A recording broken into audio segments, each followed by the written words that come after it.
Minha cabeça está tranquila, né? Esse tá bem legal. Tá legal. Então, vamos começar então. Boa tarde, pessoal. Boa tarde. Boa tarde, vamos lá. Boa tarde. Isso, assim que é bom. Energia. Obrigado. Tem alguém aqui pela primeira vez na casa? Não, né? Todo mundo já veio aqui sempre. Então, alegria pra gente estar com vocês aqui hoje. É muito bom pra gente quando a gente tem um trabalho presencial e temos sempre presença na casa. Enobrece muito a gente, fico muito contente de ver vocês aqui. Então, muito obrigado por estarem aqui hoje. Meu nome é Rodrigo, para quem não me conhece ainda, você que está aí de casa, alegre por você estar com a gente também. E a gente hoje estamos no dia 3 de julho em Melbourne, às 5h15 da tarde. Então a gente vai começando hoje os trabalhos em português, com a nossa prece, como de costume. Então eu vou convidar você para fechar os olhos. Se você não tem esse conforto, pode ficar com os olhos abertos, mas eu vou fechar os meus nesse momento. Então, a gente vai nesse momento sentindo o nosso corpo mais tranquilo, aonde quer que estejamos, seja aqui nessa sala, seja na casa de cada um, no momento que cada um possa estar assistindo essa palestra. Nós vamos estar nesse momento buscando a reconexão conosco mesmo, buscando a ligação com o nosso íntimo, sentindo a paz que vai tocando nossos corações, as nossas mentes. Nós estamos esquecendo de toda a dificuldade, toda a luta que passamos ao longo da semana, deixando tudo isso para trás, nos concentrando nesse momento, nesse ambiente que foi preparado, imaginando que ao nosso lado direito está um irmão todo de branco, com toda a sua luz resplandecente. A gente sente esse magnetismo que vai penetrando o nosso corpo, a nossa matéria, vai acalmando o nosso ser. E assim as dores vão indo embora, as angústias, as tristezas, as preocupações. E a gente vai sentindo o nosso coração se enchendo de boas energias, de paz e de amor. E com alegria nós notamos que esse irmão de branco ao nosso lado é o Divino Messias, o nosso querido Mestre Jesus, que vem ao nosso encontro essa tarde, para que possamos, junto dele, elevar nossos corações, nossos pensamentos ao nosso Senhor Deus, por meio da prece que ele nos ensinou. Pai nosso que estais nos céus, santificado seja o vosso nome. Venha a nós o que é o teu reino. Seja feita a vossa vontade, assim na terra como nos céus. O pão nosso de cada dia que nos dai hoje, perdoai as nossas ofensas, assim como nós perdoamos todos que tenham nos ofendido. E não nos deixeis cair em tentação, mas livrai-nos de todos os males. Que assim seja, com a graça de Deus. Obrigado, Jesus. Fica conosco. Muito bem, gente.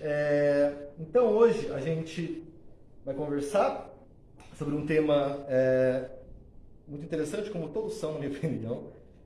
Esse tema de hoje tem como título: qual é a minha missão na Terra? Quer dizer, é uma pergunta, na verdade, não é uma afirmação. Então, até coloquei para vocês aqui: qual é a minha missão na Terra? E a referência base da conversa de hoje veio por meio do Livro dos Espíritos, das questões 570 a 583. Mas, além dessa obra de Kardec, eu também utilizei o Evangelho segundo o Espiritismo, utilizei o livro Mensageiros, de André Luiz, por Chico Xavier, e também o livro Momentos de Harmonia, de Joana de Ângeles, uma psicografia do Divaldo Franco. Tá legal? Então, naquele modo que eu sempre gosto de começar a palestra, eu sempre venho com uma motivação. E a motivação que eu queria que vocês pensassem ao longo desses 30 minutos é a seguinte: por que as missões pessoais são importantes para o mundo? Ou seja, por que as missões do Rodrigo, da Stefane, da Eliana são importantes no contexto geral do mundo todo? Vamos refletindo sobre isso nos próximos minutos, que a gente vai tentar responder essa questão ao longo da nossa conversa de hoje. Tá legal? Então vamos lá. Quando a gente pensa na palavra missão, muitas vezes a gente sempre liga a nossa mente a situações muito naturais. Por exemplo, a gente sempre vê em filme, né, em novela brasileira, adora uma novela, por exemplo, a gente vê o protagonista, o vilão, ele tem uma missão. Na guerra, por exemplo, o general dá uma missão ao seu soldado, porque ele quer que algo seja concluído, algo que seja atingido. E nesse sentido, eu quero então começar definindo muito bem o que é a missão. Eu sempre vejo a definição das palavras no dicionário. E o dicionário nos conta que a palavra missão traduz aquilo que se tornou responsabilidade de alguém. Compromisso imposto ou adquirido. Obrigação. A principal razão de ser. O fim e o propósito. Então, o que quer dizer com isso? Quando a gente pergunta aqui qual que é a minha missão na Terra, a gente está indiretamente se referindo qual é a nossa responsabilidade na Terra. Qual é a nossa obrigação na Terra, em outras palavras. E aqui eu quero ressaltar muito bem que tem uma grande diferença entre missão e ocupação. Por quê? Porque a ocupação é basicamente um período de tempo durante o qual as ações se mantêm, ou um trabalho que constitui a principal atividade de uma pessoa. Ou seja, uma missão é uma ocupação. Porém, nem toda ocupação é uma missão. Certo? Então vamos manter isso muito em mente. Que uma coisa, ou seja, a missão é uma ocupação, entre as várias que a gente tem, entendeu? Mas com a diferença que a missão é uma coisa muito mais elevada no contexto que gera um papel de obrigação ou grande responsabilidade. Pois bem, e aí a gente começa a pensar, como que eu posso então, no meio da minha vida, tentar identificar o que é uma missão e o que é uma ocupação, por exemplo? Aí, na preparação para a palestra, eu comecei a pensar, é verdade, eu não conseguiria, por exemplo, diretamente e facilmente diferenciar o que é uma missão e o que é uma ocupação. E foi então que eu estava na preparação e vi a seguinte pergunta: se você não existisse, que falta você faria? Aí eu comecei a pensar e falei, interessante. Ou seja, vamos dizer assim que a minha missão é algo que se eu não existisse, ela não aconteceria. Eu falei, interessante. Então quer dizer que eu tenho missões com outras pessoas? Sim, eu tenho missões com outras pessoas. Um grande exemplo, ou eu diria que o mais importante exemplo de uma missão, maternidade e paternidade. Quando a gente tem o presente de ser pai ou mãe de alguém, é uma missão que a gente está recebendo. A gente está com uma grande oportunidade de conduzir um ser ao longo de toda a sua vida terrena, ensinando a ele valores para que torne-se um ser, um homem, uma mulher de grande contribuição para o mundo. Ou seja, essa pessoa que a mãe gera ao longo dos 9 meses, que vai nascer, que vai buscar na família o apoio, é uma missão. Ou seja, a missão, então, não é somente aquilo que eu tenho para comigo mesmo, então para que eu tenha com outras pessoas também. Responsabilidade para com outras pessoas também. E eu achei muito importante trazer o exemplo da maternidade e paternidade, porque é um exemplo gigantesco de quão elevada pode ser as missões. Lembrando que as missões são elevadas, mas os espíritos, nós que estamos aqui, podemos não ser os mais elevados. Veja bem, as missões podem ser muito elevadas, porém nós que estamos aqui não somos os mais elevados, porque somos ainda muito imperfeitos, estamos galgando muitos degraus de evolução ainda. E justamente essa foi uma das perguntas que Kardec fez aos espíritos. Ele perguntou assim para os espíritos, na questão 571. São os espíritos elevados, somente os espíritos elevados que desempenham as missões? E eles responderam, não. A importância das missões corresponde às capacidades e à elevação do espírito. O mensageiro que leva um telegrama ao seu destinatário também desempenha uma perfeita missão, se bem que bem diversa de um general. Ou seja, não importa qual é a nossa situação espiritual na Terra, eu posso ser muito evoluído ou pouco evoluído. As missões que eu tenho para comigo mesmo, com as pessoas do meu lado, podem ser, ou eu diria que são, muito, muito, muito importantes, muito, muito valiosas. São realmente responsabilidades que a gente tem para conosco e para com o mundo em nosso entorno. Ou seja, todas as missões têm seu valor e elas podem contribuir para a realização de algo valoroso e de grande importância. E logo em seguida, Kardec perguntou assim para os espíritos, na questão 571. A missão de um espírito lhe é imposta ou depende da sua vontade? Os espíritos disseram a Kardec. Ela depende, o espírito a pede e ditoso se considera se a obtém. Logo em seguida ele perguntou então, pode uma missão ser pedida por muitos espíritos? E eles responderam assim, sim. E frequentemente apresentaram-se muitos candidatos, mas nem todos foram aceitos para aquela missão. Ou seja, há muitos chamados e poucos escolhidos. Nem todos estão prontos para as missões que pedem. E nesse ponto, muitas vezes a gente fala, aquela pessoa que está naquela missão tem um diferencial, ela tem vocação para aquilo. Por quê? Porque a pessoa foi realmente preparada para que pudesse contribuir com aquela atividade. E eu acho que um grande exemplo, porque a gente pode pensar de quem tem vocação para uma missão, é o educador, o professor. Por quê? Parafraseando Salomão Becker, ele diz assim, professor é uma profissão. Desculpa, ser professor é uma profissão, mas ser o educador é uma missão. Educar vai além de ensinar a ler e escrever, de ensinar continhos de mais ou menos. Educar é adentrar-se na vida do aluno e ali enxergar bondade, inteligência, múltiplas habilidades. E até mesmo naquele aluno que todos dizem que não tem solução. Por isso, educar é uma vocação. Ou seja, na minha opinião, eu devo dizer, quando a gente tem o grande privilégio de ser um educador, a gente está fazendo a construção de um ser. Como eu disse no começo agora, o pai e a mãe têm essa responsabilidade, com certeza, por meio da missão da paternidade e da maternidade.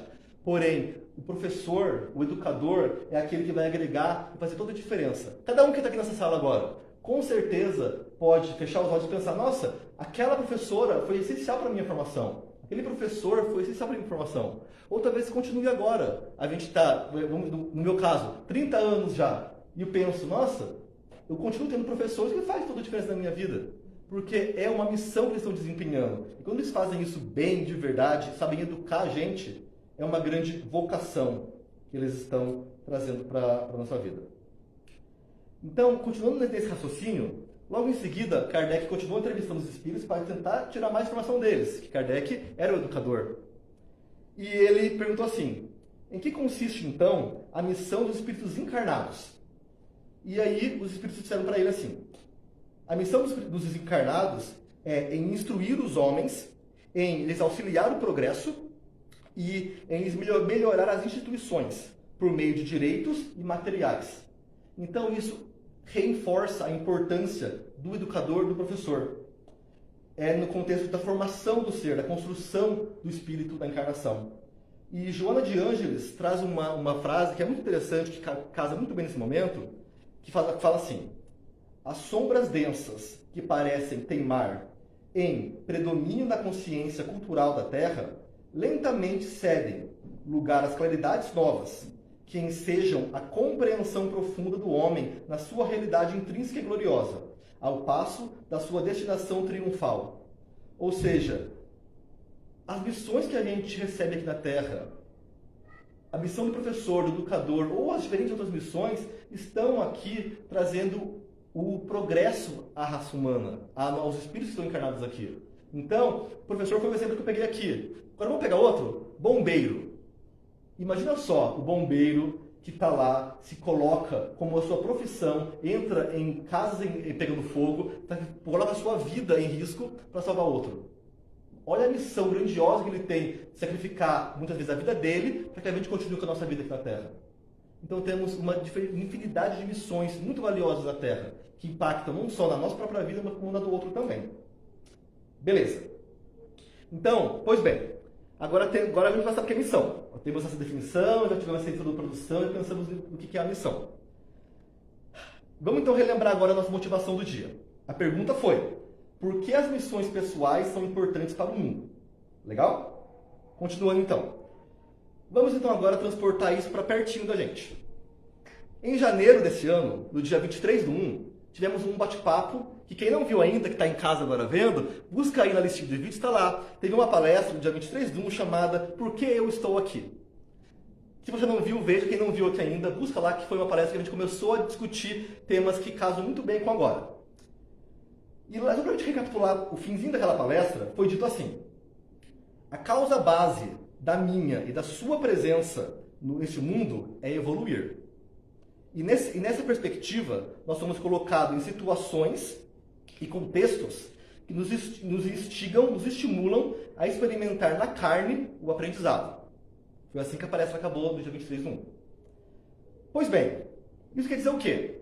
Quer dizer que as missões que eu tenho estão diretamente ligadas ao meu propósito de evolução. Isto é, nós não estamos aqui a passeio. Todo mundo pensa assim, ai, a minha vida está tranquila, a minha vida está com dificuldade, não sei o quê. Muitas vezes sem refletir a profundidade da situação que a gente passa na vida. A profundidade da missão, a profundidade do sucesso, do fracasso. Lembrando que o sim tem o mesmo valor do não. Ou seja, a gente não está aqui numa colônia de férias. Estamos aqui numa grande oportunidade de aprendizado e crescimento espiritual para sermos pessoas cada vez melhores. Então, por que a gente tem tanta dificuldade em aceitar as missões que a gente recebe, já que elas, principalmente porque elas conduzem à evolução? Porque é tão difícil a gente pegar assim, por exemplo, como eu disse no comecinho, tive a missão de receber um filho, e meu filho é muito difícil. Por que a gente começa a se perguntar por que ele é tão difícil? Por que a gente não consegue, por que a gente tem tanta dificuldade para aceitar que a gente tem que lidar com essas missões? E o motivo por que a gente sempre fica naquela luta de aceitação é porque nós somos imperfeitos. E é o fato de que o progresso não dá saltos. Ah, eu tenho agora 30 anos. Eu posso garantir para vocês que não é porque eu estou aqui hoje, no dia 3 de julho, a 4 dias do meu aniversário, que eu estou num nível muito elevado. Pelo contrário, eu tenho muito a aprender. Os espíritos provavelmente me deram a oportunidade de estar aqui para falar com vocês hoje, porque eles querem que realmente tire o melhor da minha missão. Talvez eles queriam que eu, Rodrigo, começasse a refletir sobre as minhas missões para hoje estar aqui agora e compartilhar com vocês. Ou seja, progresso não dá salto. Progresso é um pouquinho de cada vez. Igual falo no Brasil, de grão em grão, galinha chupato. Então é de muito devagarzinho que a gente vai chegar lá. Principalmente, porque se a gente começar agora a trazer perto da doutrina espírita, lembra do Evangelho segundo o Espiritismo? Da porta estreita? Hoje, quando eu estava preparando a palestra, estava conversando com o pessoal do comitê e me falaram da porta estreita. Eu falei, perfeito, eu vou usar isso agora na palestra essa noite. Por quê? Vamos lá retomar então no Evangelho segundo o Espiritismo. Naquele trechinho que foi extraído do Evangelho. Jesus falou, entrai pela porta estreita, porque larga é a porta da perdição, e espaçoso é o caminho que ela conduz. E muitos são os que por ela entram. Quão pequena é a porta da vida, quão apertado é o caminho que a ela conduz, e quão poucos a encontram. Ou seja, a missão, gente, não é para ser fácil mesmo, não. A missão é para nos estimular a crescer. E como a gente é tão imperfeito, a gente às vezes ainda sofre para poder conseguir encarar a missão da melhor forma possível. Mas, como eu disse, não é porque a gente acha dificuldade hoje com a missão que ela vai ser difícil para sempre. A gente vai se melhorar, a gente vai crescer, a gente é capaz de sermos seres melhores. Então, se eu estou sofrendo hoje com uma missão, com uma situação, ela pode ser sim, e muito em breve, mais fácil. Porque eu sou capaz de transformar o mundo. Eu sou capaz de transformar o mundo interno e então o mundo externo. Tudo que a gente precisa é dar o primeiro passo e não desistir. Por mais difícil que seja, temos que falar, eu sou capaz, eu não desisto. Eu não estou sozinho nunca. Porque mesmo que você esteja sozinho, sempre vai ter alguém do seu lado, que é o nosso querido Mestre Jesus, que é o nosso anjo de guarda, que não nos abandona nunca. Está sempre conosco. Pois bem, pensando agora ainda nesse contexto a porta estreita. Se a gente pensar então, Jesus falou que é difícil. Kardec então foi lá e perguntou para os espíritos assim, peraí, nesse contexto de missão, podemos falhar? É possível que a gente não suceda por própria culpa? E eles falam assim para Kardec, que infelizmente sim, se não formos um espírito superior, nós podemos falhar. E quais são as consequências então dessa falência? E os espíritos falam para Kardec, terá que retomar sua tarefa. Essa será a sua punição. Também sofrerá as consequências do mal que tenha causado. Ou seja, muitas das missões que a gente tem na Terra são para desafiar a gente mesmo. E se você errar na sua missão, não tem problema. Você pode tentar de novo. Essa é a grande beleza que o Espiritismo nos ensina. Se eu falhar, eu vou poder tentar de novo. Pode não ser nessa vida, mas talvez na outra. Porque a gente está aqui para aprender. Lembra quando eu falei que aqui não era uma colônia de férias? Não é. É uma escola. Então a gente está aqui para aprender. E as missões são para nos estimular. São lições. As missões são grandes lições. E a gente pode fazer nesse momento parafrasear uma passagem lá em André Luiz, no livro Mensageiros, que André Luiz, por exemplo, conta pra gente lá no livro Mensageiros sobre a falência, por exemplo, das missões mediúnicas. Para quem não leu ainda, há uma passagem que André Luiz visita algumas pessoas que estão desencarnadas e lá eles conversam com médiuns que falharam. Os médiuns receberam o presente da mediunidade, vieram para a Terra e não conseguiram lidar bem com ela. Eles falharam na missão mediúnica e deixaram de levar para as pessoas o bem, o auxílio, o socorro por meio da mediunidade, que é uma grande ferramenta de progresso. E eles sabiam naquela situação que eles iam ser cobrados, que eles vão ter que reparar esse erro. Ou seja, todo mundo erra. Se você erra, não tem problema não. Eu erro, todo mundo vai errar às vezes, e o problema é quando a gente não tenta melhorar.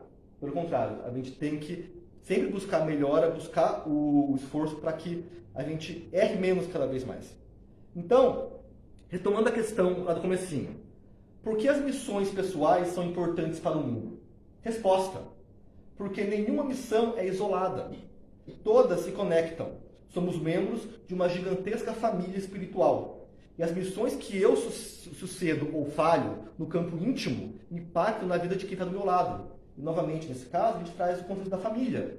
Porque Kardec perguntou assim: espíritos, por que pode-se considerar como missão a paternidade? E os espíritos assim: sem contestação possível, é uma verdadeira missão. É, ao mesmo tempo, grandíssimo dever e que envolve mais do que pensa o homem, a sua responsabilidade quanto ao futuro. Deus colocou o filho sob tutela dos pais, a fim de que os pais o dirijam pela senda do bem. Ele facilitou a tarefa, dando àquele uma organização débil e delicada, que o torna propício a todas as impressões. Ou seja, quando Deus te dá o privilégio de ser papai, te dá o privilégio de ser mamãe, de você nascer numa família, Ele está colocando você na família que você precisa, não aquela que você quer. Porque quando a gente cresce, a gente vai lá, cresce, fica grandinho, começa a se questionar: por que eu estou nessa família? Por que eu estou com esse pai, com essa mãe, com esse irmão, com essas pessoas? Gente, não questiona não. Pelo contrário, agradece. Eu sei que há casos muito difíceis, cada caso é um caso. Mas 90% das vezes, quando você está bravo porque o seu pai não entende as suas necessidades, com a sua mãe porque ela não entende aquilo que você quer, você entra em conflito com os pais e mães, e às vezes seu pai pode ter já 60 anos, você 35 anos em conflito, gente, vamos parar para pensar o que a gente pode, na verdade, extrair dessas situações. Eu, por exemplo, tive muitas vezes dificuldade em entender o porquê o meu pai ou minha mãe faziam uma coisa ou outra. Hoje, aos meus 30 e poucos anos, eu consigo entender e agradeço a eles. Posso não concordar, mas agradeço a eles por que fazem, e fizeram e fazem ainda por mim. Obrigado, mãe e pai. Pois bem, e caminhando para o final agora, agora retornando para a primeira pergunta da referência de hoje, Kardec pergunta aos espíritos: os espíritos percebem sempre os desígnios que lhe compete em executar? Ou seja, eles percebem as missões? E os espíritos disseram assim para ele: não. Há muitos que são instrumentos cegos. Outros, porém, sabem muito bem com que fim atuam. Novamente, o progresso não dá saltos. E todos estamos aqui para evoluir juntos.